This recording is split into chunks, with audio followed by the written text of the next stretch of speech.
নমস্কার, রূপসী বাংলা মিডিয়ার সমস্ত দর্শক বন্ধুকে স্বাগত জানাই এবং আজকে আমরা এমন একজন গুণী ব্যক্তিকে আমাদের সঙ্গে পেয়েছি।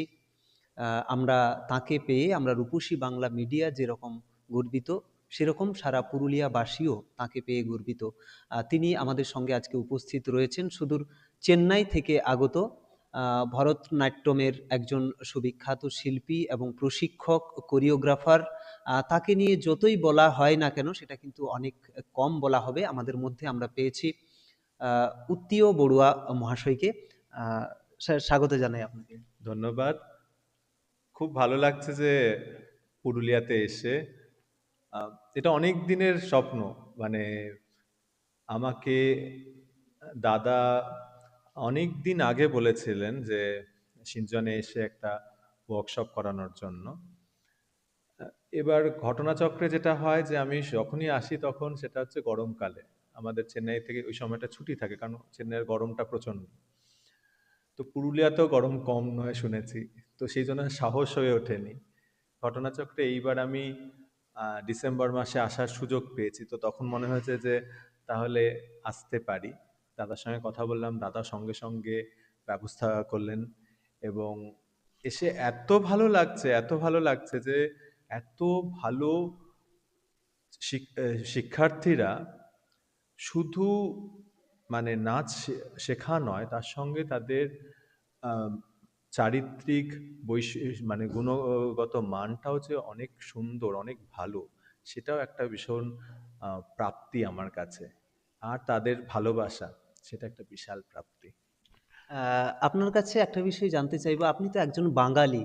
আহ, আপনার প্রথম দিককার জীবনকালটা এই বাংলাতেই, পরবর্তীতে আপনি শুধু চেন্নাই, দক্ষিণ ভারতের মতো একটা জায়গাকে কেন বেছে নিলেন? আহ, দেখুন, দক্ষিণ ভারতের ভরতনাট্যমটা হচ্ছে দক্ষিণ ভারতের। তা আমার মনে হয়েছে যে যেখানকার জিনিস, যেখান থেকে তার উৎস, সেখানে গিয়ে শেখাটা যদি হয় তাহলে খুব ভালো হয় আর কি। এবং সেই ভাবনাতেই আমার তখন যিনি আমার টিচার ছিলেন, আমার গুরু শ্রীমতী প্রবীণা কুট্টি, উনি এবং আমার পিতা শ্রী শঙ্কর প্রতিম বড়ুয়া, আমার মাতা শ্রীমতী পরমা বড়ুয়া, এদের তিনজনারই উৎসাহ অ্যাকচুয়ালি যে আমাকে পাঠানো। এবং তারাই ঠিক করেন যে আমি কার কাছে যাব। তো তখন আমার গুরু শ্রীমতী প্রবীণা কুট্টি ঠিক করেন যে আমি আহ, পদ্মভূষণ নাট্যাচার্য শ্রী ভিপি ধনঞ্জয় এবং শান্তা ধনঞ্জয়ের কাছে যাই এবং গিয়ে সেখানে শিক্ষা গ্রহণ করি। তো এই এই ভাবনা থেকেই যাওয়াটা, যে ওখানকার জিনিস ওখানে গিয়ে শেখাটা। তো সেটাই। আহ, আরেকটা বিষয় আপনার কাছে জানতে চাইবো যে আপনি ইতিমধ্যেই তো বিভিন্ন জায়গাতে গেছেন অনুষ্ঠানের জন্য, অ্যাজ এ প্রশিক্ষক হিসেবেও বিভিন্ন জায়গাতে গেছেন। আহ, মূলত কোন কোন জায়গাতে গেছেন যেগুলো আপনার স্মরণীয় আমি হয়ে রয়েছে? আহ, নাচ শেখানোর জন্য, পারফর্ম করার জন্য যেখানে গেছি সেটা তো ভারতবর্ষের মধ্যে অফকোর্স, মানে আমার পশ্চিমবঙ্গে ফিরেই এসেছি। পশ্চিমবঙ্গের ফিরে এসে সেখানে ক্লাস নেওয়া, যে আমার কালনা শহরে আমি প্রত্যেক বছর একটা ওয়ার্কশপ করি। আরেকটা যেটা করি, আমি নৃত্যোৎসব করি। যেহেতু আমি নিজে থাকতে পারিনি সেখানে, তো আমার মনে হয় যে তাদের প্রতি আমার একটা দায়িত্ব রয়েছে যে বিভিন্ন শিল্পীকে এনে শাস্ত্রীয় নৃত্যের একটা অনুষ্ঠান করা। তার সঙ্গে সঙ্গে আমি শিলচরে গেছি প্রশিক্ষণ দিতে। এবং ভারতবর্ষের বিভিন্ন নৃত্যোৎসব, যেমন কোনারক ফেস্টিভ্যাল, খাজুরাহো ফেস্টিভ্যাল, সেইগুলোতে যেমন পারফর্ম করেছি। বিদেশে যেটা, সেটা হচ্ছে reunion island, Malaysia, Sri Lanka, Bangladesh. এবং বাংলাদেশে আমি ঢাকা ইউনিভার্সিটিতে ওয়ার্কশপও করেছি। ওখানকার স্টুডেন্টদেরকে আমি শিখিয়েওছি। তো এই সুদূর, মানে বিভিন্ন ভারতবর্ষের বিভিন্ন জায়গায় এবং বিদেশের বিভিন্ন জায়গাতে যাওয়ার সুবাদে, মানে সেখানকার আমাদের ভারতীয় সংস্কৃতিকে সেখানে নিয়ে যাওয়ার সুযোগটা আমার হয়েছে। এটা একটা আমার কাছে খুব বড় প্রাপ্তি অবশ্যই।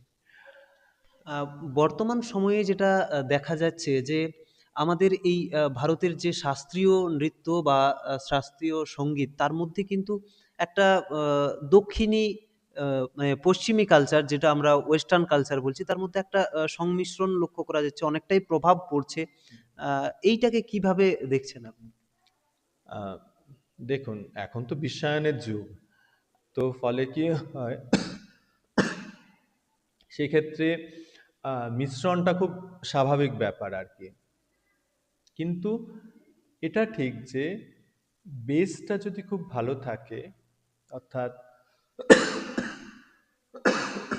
সরি, তো যদি আমাদের নিজেদের শিকড়টাকে আমরা খুব ভালো জানি না, তাহলে যাই মিশ্রণ ঘটুক সেটা কখনো অপসংস্কৃতিতে যায় না। আমরা যেটাই ভালোভাবে আমরা মেশাবো, সেটা আমরা জানি যে কতটা আমরা মেশাতে পারি। তার জন্য মূল দরকার যেটা হচ্ছে শিকড়কে খুব ভালো জানা। অর্থাৎ যে আমাদের শাস্ত্রীয় নৃত্য, অর্থাৎ যেটা আমাদের খুব ট্র্যাডিশনাল ডান্স ফর্ম যেটা আমরা বলতে পারি, সেটাকে যদি আমরা প্রপারলি জানি, তাহলে যতই মিশ্রণ ঘটুক সেই মিশ্রণটা আংশিক হয়, সম্পূর্ণ নয়। ফলে সেক্ষেত্রে মানে ডান্স ফর্ম, ধরো আমি যদি ভারতনাট্যমের উদাহরণ দিই, ভারতনাট্যমটা সেক্ষেত্রে কিন্তু হারিয়ে যাবে না এই পশ্চিমী পাশ্চাত্যের প্রভাবে। কারণ কি, তার নিজস্ব বেসটা খুব স্ট্রং। তো সেই জায়গাটাতে একটা স্ট্রং মানে একটা বটবৃক্ষকে উপড়ে ফেলাটা অত সহজ নয়। তো এটা অনেকটা বটবৃক্ষের মতো। তো সেখানে আসবে যাবে, সেরকম ঝড়ঝাপটা তো হয়ই, সেটা তো হবেই। তো সেই জায়গাটা থেকে আমার মনে হয় না যে খুব দুশ্চিন্তা আমি করি না, কিন্তু হ্যাঁ, এটা একটা একটা প্রবাহ চলছে এখন, সেটা আবার কেটে যাবে, আবার একটা ভালো সময় আসবে, আরো ভালো সময় আসবে অ্যাকচুয়ালি, এটা আমি মনে করি। আমি খুব পজিটিভ এই দিক থেকে। আহ, আরেকটা বিষয় জানতে চাইবো যে এই ইদানিংকালে আমরাও বিভিন্ন জায়গাতে দেখেছি ছেলে মেয়েদের ক্ষেত্রে অনেকেরই কিন্তু এই শাস্ত্রীয় নৃত্য শেখার প্রতি আগ্রহটা অনেকটা দিন দিন কিরকম যেন কমে আসছে। এই বিষয়ে কি বলবেন? এটার বিষয় মেন যেটা হচ্ছে সেটা মানে রিলস বা যে সোশ্যাল মিডিয়ার যে মাধ্যমে, আহ, যেটা লকডাউনের সময় যেটা আমাদের হয়েছে কি, আমরা ছোট ছোট ভিডিও পোস্ট করতে শুরু করি, এবং এতে কি হয়ে গেছে, মানুষের দেখার ধৈর্যটা অনেক কমে গেছে। তো দেখার ধৈর্যও কমেছে, তার সঙ্গে শেখার ধৈর্যও কমে গেছে। এবার শেখার ধৈর্য কমে যাওয়ার জন্য একটা শাস্ত্রীয় নৃত্য শিখতে অনেক সময় লাগে। এটা সাধনার ব্যাপার। একটা সাধনার ব্যাপার, মানে মিনিমাম 3 বছর তার বেস তৈরি করতে লাগে। যেখানে একটা আহ, আহ, খুব হালকা নাচ যদি করা হয়, সেখানে 1 বছরের মধ্যে সে স্টেজে উঠে পারফর্ম করতে পারছে। এবার তখন কি হচ্ছে যে তার কারণ মনে হচ্ছে যে এটা ওয়েস্টেজ অফ টাইম। তো সেই জায়গাটাতে তখন তার কি করছে, শর্ট কিছু শেখা, অন্য কিছু শেখা, যেটা শাস্ত্রীয় নৃত্য নয়। শাস্ত্রীয় নৃত্য অত কষ্ট করতে, মানে প্রথমেই যেটা মনে হচ্ছে, বাবা আমাকে এত সময় দিতে হবে, আমাকে এত কষ্ট করতে হবে। তো এই জায়গাটা থেকে হয়তো তাদের আগ্রহটা কমে যাচ্ছে। কিন্তু আবার অদ্ভুত ব্যাপার, যে আমি দেখছি যে কিছু মানুষের আবার আগ্রহ ফিরে আসছে। তাই আমি বললাম যে আমি ওই জায়গাটাতে খুব পজিটিভ, যে দু রকমের মানুষই থাকে। যে কিছু মানুষ সত্যি থাকে, কথা। হ্যাঁ, এবার হয়তো সংখ্যা গরিষ্ঠ যেটা, সেটা হচ্ছে হয়তো তারা খুব তাড়াতাড়ি নাম যশ খ্যাতি পেতেছে। আর সংখ্যা লঘু যেটা, সে তারা হয়তো ধীরে ভালোভাবে শিখে বেস তৈরি করে সেটা করতে চায়। তো দু রকমেরই মানুষ আছে। তো হয়তো এটা আবার পরিবর্তন হয়ে যাবে, তখন সংখ্যা গরিষ্ঠ হয়ে যাবে হয়তো শাস্ত্রীয় নৃত্য শেখার আহ, ছাত্রছাত্রীরা। এটা শাস্ত্রীয় নৃত্যর পাশাপাশি আমি যেটুকু জানতে পেরেছি যে আপনি ছৌ নাচের ওপরেও একটা প্রশিক্ষণ নিয়েছেন। এই চিন্তা ভাবনাটা কেন? এইটা দেখুন, সত্যি কথা বলতে তখন আমি ইউনিভার্সিটিতে পড়ি। তো অত আমার জ্ঞান বুদ্ধি ছিল না যে আহ, ছৌ নাচ নিয়ে কি হবে। সত্যি কথা বলতে আমি এখনো যে ছৌ নাচ নিয়ে কাজ করছি তা নয়, কিন্তু যে শেখাটা না, সেটা আমার কাছে জীবনের একটা বিশাল পাথেয়। কারণ আমি রবীন্দ্রভারতী বিশ্ববিদ্যালয়ের একটা ডিপার্টমেন্ট ছিল, সেটা আম, কলা সঙ্গীত বিভাগ বোধহয়, আমার ঠিক মনে পড়ছে না। তো তারা এই কোর্সটা শুরু করেছিল, 1 বছরের কোর্স, প্রত্যেক রোববার করে হতো। তো আমাদের রবীন্দ্রনাথ ইউনিভার্সিটি, আমি তখন স্টুডেন্ট, তো আমি সেটা খবর পাই এবং আমার মনে হয়েছে যে যাওয়াটা দরকার। তো আমি পুরুলিয়ার ছৌ, সেরাইকেল্লা এবং ময়ূরভঞ্জ তিনটে স্কুলিংই শিখি।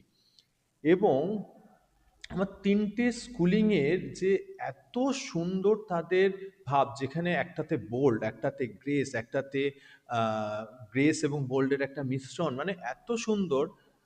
এটা যেটা আমাকে এখন বর্তমানে আমার ভারতনাট্যম নাচের ক্ষেত্রে খুব হেল্প করে, যে আমি যখন নিজে থেকে কিছু কম্পোজ করি, এই ছৌ নাচের অনেক এলিমেন্টস আমার নাচের মধ্যে সেটা আসে। হয়তো সেই গ্রেসটা আমি নিলাম বা সেই বোল্ডনেসটাকে আমি নিলাম, সবকিছু মানে পুরোপুরি তো এরকম ভাবে নেওয়া যায় না, একটা যেহেতু এটা একটা আলাদা ডান্স ফর্ম, ভরতনাট্যম একটা আলাদা ডান্স ফর্ম, কিন্তু ছৌ নাচের ইনফ্লুয়েন্স আমার নাচের মধ্যে অনেক আছে।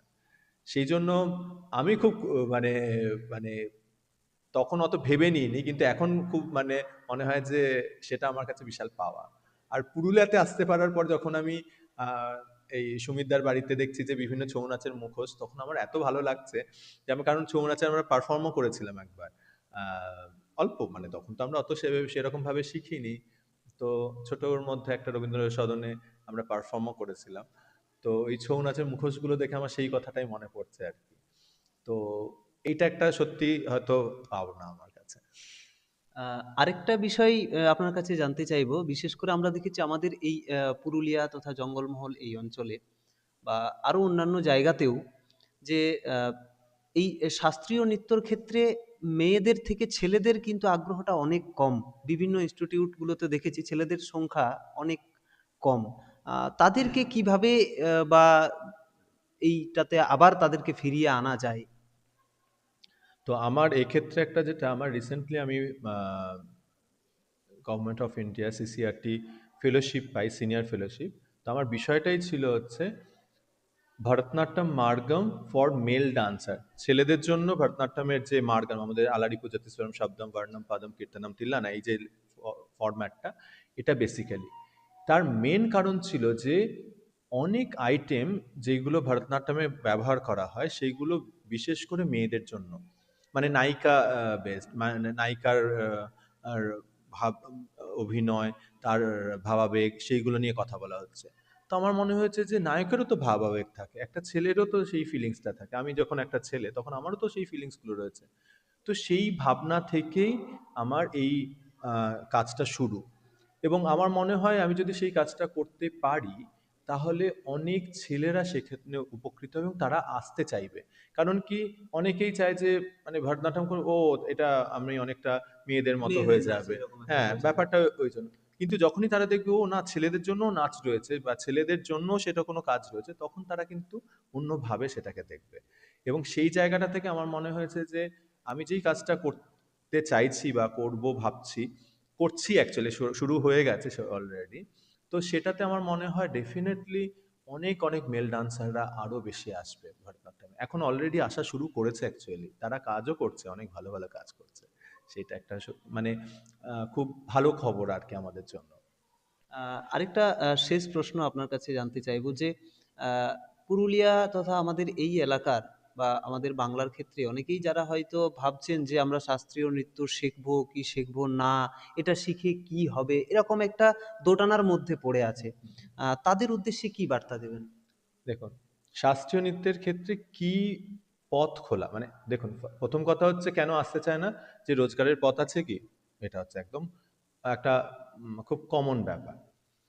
শেখার ক্ষেত্রে ভালো ভালো টিচার মানুষ পেয়েই যায় আজকাল, মানে অনেকে অনলাইন শেখে, অনেকে অফলাইন শেখে, বা বিভিন্নভাবে তারা পেয়ে যায়। কিন্তু শিখে কি হবে, যেটা আপনি বলছেন, কতগুলো যেটা হচ্ছে যে ইউনিভার্সিটিতে কিছু হয়তো খুব অল্প সংখ্যকই নাচের সিট রয়েছে, কিন্তু বিভিন্ন স্কুলে, ভারত মানে পশ্চিমবঙ্গে আমি জানি না, কিন্তু চেন্নাই বা অন্যান্য বিভিন্ন জায়গায় স্কুলে ডান্স টিচার রাখার একটা প্রথা রয়েছে।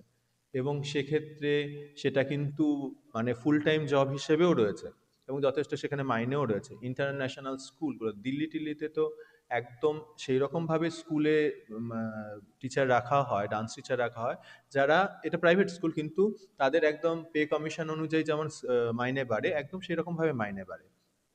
তাদের হয়তো ২ বছরের জন্য তাদেরকে পার্মানেন্ট হতে হয়। তারপরে তারপরে যেটা হচ্ছে, দেখুন, সেরকমভাবে নিজেকে তৈরি করতে পারলে বিদেশে গিয়ে পারফর্ম করা, বিদেশে গিয়ে ওয়ার্কশপ করা, সেখান থেকে রোজগার।